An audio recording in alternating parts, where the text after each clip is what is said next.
Indians and especially 11 crore tribal people of India. And you came here, if you meet all of us, we will be very happy because tribal communities normally feel that they are only left. But when we meet all of us, we get the confidence that we have made the world. In fact, when Geeta ji gave me the time, it was very challenging for me how I will express myself in such a short period. But I thank all the panelists that now I must say that I am not feeling to say something. I want to express only. And expression normally comes in our mother tongue. That's why presenting is quite comfortable in English, but expressing it is difficult also. तो मैं अपनी बात अपनी मातृभाषा में कहूँगा। जब हम बोलते हैं वसुधैव कुटुंबकम, और ये हमारे लिए बहुत गर्व की बात है, और मुझे ऐसा लगता है दुनिया के लिए है, क्योंकि G20 में ये विषय आना बहुत ज़रूरी था, बहुत सामयिक था, बहुत ही ज़्यादा ज़रूरी था, क्योंकि इस समय जो दुनिया चैलेंजेस फील कर रही है, जो महसूस कर रही है, वो इसी का अभाव है, इस भाव का अभाव है। We are a family, we are lacking in it, that emotion we are lacking in it, the understanding we are lacking in it, and what the world can learn from the community, that is tribal communities which still are living only on the emotion of वसुधैव कुटुंबकम। तो जब ये बात चली तो मुझे भी कुछ बातें केवल मैं संकेत में बताना चाहूँगा, मेरा अनुभव जो उसको सप्लीमेंट करेगा जो पैनलिस्ट ने कहा। हमने ट्राइबल कम्युनिटीज़ को अभी तक और इवन भारत में भी एक वाइट मैन्स बर्डन की तरह देखा है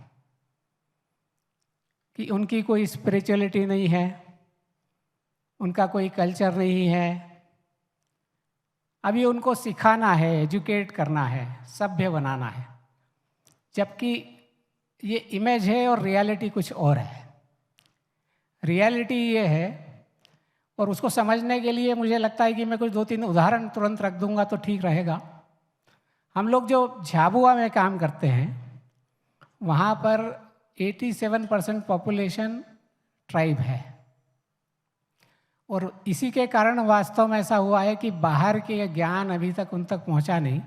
ज्ञान मतलब जिसे हम सभ्यता का ज्ञान कहते हैं, जो वास्तव में डिस्टॉर्ट हो गया है। मैं इस तरह से भी कहूँगा कि जब इंडिजिनियस पीपल की बात होती है, ट्राइबल कम्युनिटी की बात होती है, तो मुझे ऐसा लगता है कि हम सभी इंडिजिनियस हैं।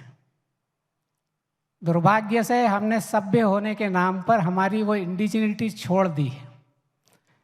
तो वास्तव में अगर वसुधैव कुटुंबकम को हमको फिर से हासिल करना है, उस भाव को, तो फिर से वहीं जाना पड़ेगा। आज से करीब 10-12 साल पहले हमारे जो कार्यकर्ता एक हैं संघ के, वो झाबुआ के 60 लोगों को ट्रेन से ले जा रहे थे, और उसमें उन्होंने रिजर्व सीट कराई थी, रिजर्वेशन करवाया था। जनरली वो जनरल डब्बे में जाते थे, तो सीट पर सबको बिठाया। थोड़ी देर बाद मुंबई से चले थे, थोड़ी देर बाद उसमें बहुत से लोग आके बैठते गए, और हमारे जो ट्राइबल ब्रदर्स थे वो सबको उसमें बिठाते जा रहे थे अपने पास। धीरे धीरे ऐसा हो गया कि सारे लोग बर्थ पर बैठे हैं, और जो जिसका बर्थ है वो एक कोने में दुबक कर बैठा है। तो हमारे जो वर्कर थे उन्होंने जाके बोला, अरे हटो सब लोग यहाँ से, हमारा रिजर्व सीट है, आप लोग बैठिए, आप ठीक से बैठिए, पैर फैला के बैठिए। तो वो बोले मुझे, महेश जी, कि वो जो मैं जिनको लेकर आया था ट्राइबल ब्रदर्स को, वो मुझे गुस्से से देख रहे थे कि ये इतना खराब आदमी है, लोग बैठे हैं, इनको बैठने नहीं दे रहा है। तो ये एक सिग्नल है वसुधैव कुटुंबकम का। दूसरे ऐसे ही हम लोग एक टीम को, कार्यकर्ताओं की टीम को MDI गुड़गांव ले गए थे, मैनेजमेंट इंस्टीट्यूट है, और वहाँ कार्निवाल था। तो कार्निवाल में एक स्टॉल लगाया था उन्होंने राजस्थान की ट्राइबल कम्युनिटी के फूड का, बाजरे की रोटी और चटनी। तो जो प्रोफेसर उनको ने इनवाइट किया था वो बोले इनको यही खाना खिलाएंगे हम। तो हम लोग उनके साथ खाना खा रहे थे। वो आपस में कुछ बात कर रहे थे, तो वो प्रोफेसर ने कहा कि आप क्या बात कर रहे हो? तो उन्होंने कहा हम ये सोच रहे कि 100 रुपये की रोटी है, वहाँ पर वो 100 रुपये में बेच रहे थे। तो जो NGO जो उसको चला रही थी, उन्होंने कहा कि यही तो मालूम है, आपको पता नहीं है आपकी वैल्यू क्या है, कितना वैल्यू मिल सकता है। तो उन्होंने कहा नहीं नहीं, हम ये नहीं सोच रहे कि 100 रुपये में बिकती है, हम ये सोच रहे थे कि रोटी बेचते हैं ये लोग। तो ये जो बात है ये अभी जीवित है। मेरे ही एक कार्यकर्ता, यंग कार्यकर्ता थे, तो IIM इंदौर में एक कॉन्टेस्ट था। कॉन्टेस्ट में सोशल कैंपेन का कंपटीशन था, अलग अलग IIMs के स्टूडेंट्स थे उसमें। तो एक अडॉप्ट अ ऑर्फन चाइल्ड, इसके कैंपेन को प्रेजेंट कर रहे थे और हमें उसको जज करना था। तो मैं अपने साथ उनको लेकर गया था, उनको इंग्लिश नहीं आती थी, तो वो सुन रहे थे, तो मैं उनको एक्सप्लेन कर रहा था क्या है। तो मैंने कहा कि वो ऑर्फन बच्चों को अडॉप्ट करने के लिए प्रमोट कर रहे हैं। बोले ऑर्फन क्या होता है? मैंने कहा अनाथ होता है। तो उन्होंने कहा अनाथ क्या होता है? तो फिर मैंने एक्सप्लेन किया कि उसमें कोई मर जाता है ना, पेरेंट्स मर जाते हैं तो वो अनाथ हो जाता है, तो उसको कौन देखेगा उसको? बोले कौन देखेगा मतलब गांव में और लोग नहीं होते क्या? तब ऐसा ध्यान में आया कि उसको पता ही नहीं है कि ऑर्फन कोई होता है। वो उसके लिए बहुत पेनफुल था कि ऑर्फन कोई हो सकता है। तो ये ट्राइबल कम्युनिटी है और ऐसे ही हम सब थे, ऐसा मुझे लगता है।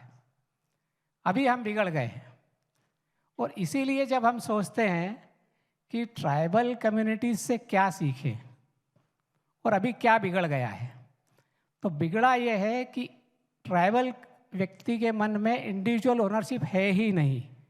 आज भी हम घर बनाते हैं तो घर बनाते हैं अपना, पर उसकी आपस की ज़मीन मार्क नहीं करते कि ये तो यहाँ तक मेरी ज़मीन है। हम गांव में फॉरेस्ट को बांटते नहीं हैं, ये पेड़ मेरा है, इससे ही मैं फल लूँगा।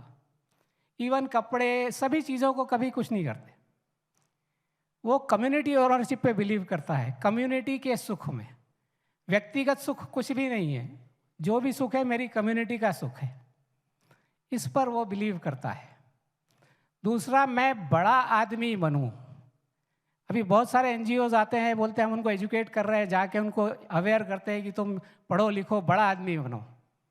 एक ट्राइबल आदमी जो है वो बोलता है बड़ा मुझे नहीं बनना, जो जिस बड़ा को आप कह रहे हो।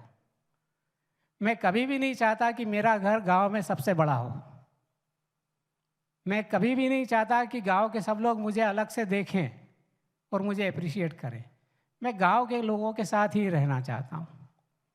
हम जो कर रहे हैं बड़ा आदमी, एम्बिशन, और उसमें फिर मटेरियल का सुख, यहाँ हम खो रहे हैं सब कुछ।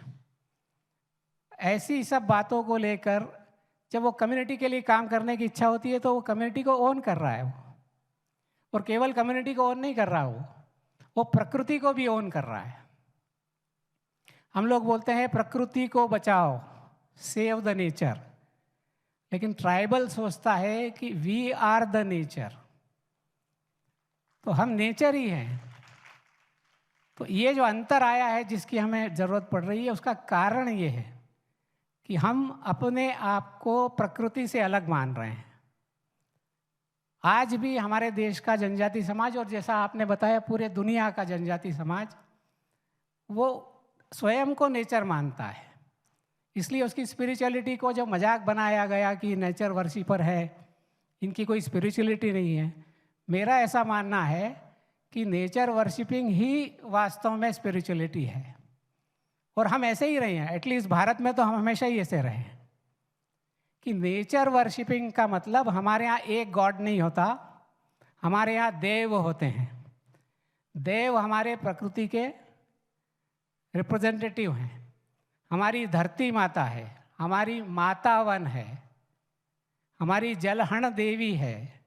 तो ये 5 देव जो हैं, जल, जंगल, जमीन, जानवर और जन, इसलिए हमारा एक देव है जिसको हमारी तरफ हम शिव भगवान कहते हैं, बाबा देव कहते हैं।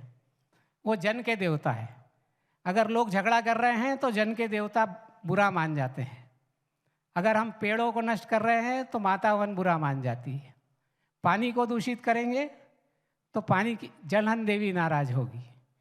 तो इस आधार पर वो जी रहा है। और इसका उदाहरण है, इसका एक उदाहरण मैं आपको एक छोटी सी शॉर्ट क्लिप में बताऊंगा, केवल उसके बारे में बताऊं कि पानी बचाने के लिए बहुत सारी बातें होती है, लेकिन हमने झाबुआ में ये बात की, बहुत वाटर स्कैर्सिटी का स्थान है, वहाँ हमने केवल इतनी बात की कि हमारी धरती माता प्यासी है और भगवान शिव ने, यानी जन के जो देवता है, उन्होंने हलमा बुलाया है। हलमा वहाँ की एक ट्रेडिशन थी, जो ये थी कि गांव में कोई प्रॉब्लम में होगा तो वो SOS कॉल की तरह होता है, और बचना हो तो कॉल करता है, और सब गांव के लोग मिल के सोचते हैं कि अभी इसका अगर काम नहीं हुआ तो ये ख़त्म हो जाएगा। तो सब मिल के काम करते हैं, और काम करने का एहसान नहीं दिखाना। और यहाँ तक भी नियम है कि जिसके लिए काम किया उसने एहसान मानना भी नहीं है। इस नियम से वहाँ काम होता था। हमने कहा धरती माता प्यासी है, भगवान शिव ने हलमा बुलाया है, तो हर साल अब बड़ी संख्या में लोग आते हैं, 100 किलोमीटर दूर से आते हैं, और पानी के लिए कंटूर ट्रेंच बनाते हैं। अपने गेती फावड़ा, अपने खर्चे से कंटूर ट्रेंच बना के, वो पानी उनके गांव में नहीं जाने वाला है। सेव वाटर मतलब मेरे गांव में पानी के लिए सेव वाटर नहीं, वो प्रकृति के लिए सेव वाटर है। उसमें से पशु पक्षी पानी पिएंगे, इसलिए मैं करूँगा।